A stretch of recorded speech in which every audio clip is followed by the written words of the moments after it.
Hey, howdy ho, everybody. Great Sunday morning. I hope you're having a great day today, and something else happens to you awesome later on today, because why not you?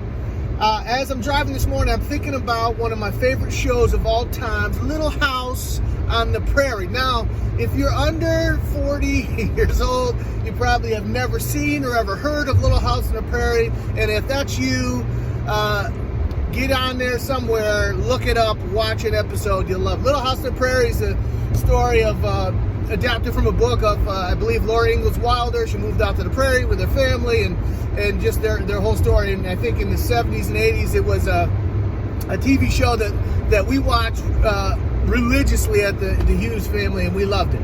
And the other day I caught an episode of the Little House on the Prairie, and it brought me right back, and I learned so much from watching that show, and I'll share some with you over the next few days about Little House on the Prairie. It's epic.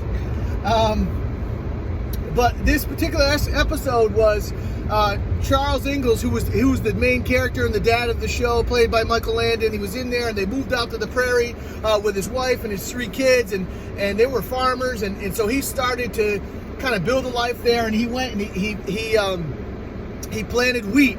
And he planted the wheat, and he borrowed money based on the wheat that was going to come. He borrowed a team of oxen based on the wheat that was going to come, and then all of a sudden, the wheat was on its way, but the rain came as well. And along with the rain came hail, and they were sitting in their little house on the prairie, and the rain was coming down, and he was trying to stay positive, and his wife was rocking in the rocking chair, and he goes, "Oh, it'll be fine. The ground needs a soaking."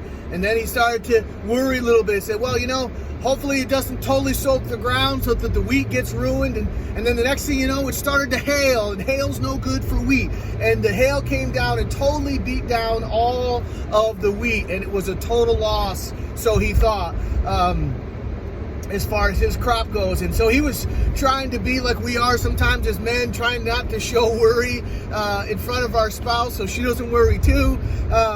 And he said, he went to his wife and he knelt down beside her and he said, "What's one harvest in the life of a man?" And I thought, wow. And he says, again, what's one harvest in a man's life? And I thought that was a really great way to look at it. While that particular time was devastating and hard, but he also realized that one harvest that he was expecting was not the only harvest that he was allowed to have in his life. And in the course of a life, missing out on one harvest, which at that very time was difficult and hard for his family, was just a drop in the bucket compared to all the harvests that we're allowed to have throughout the course of a lifetime.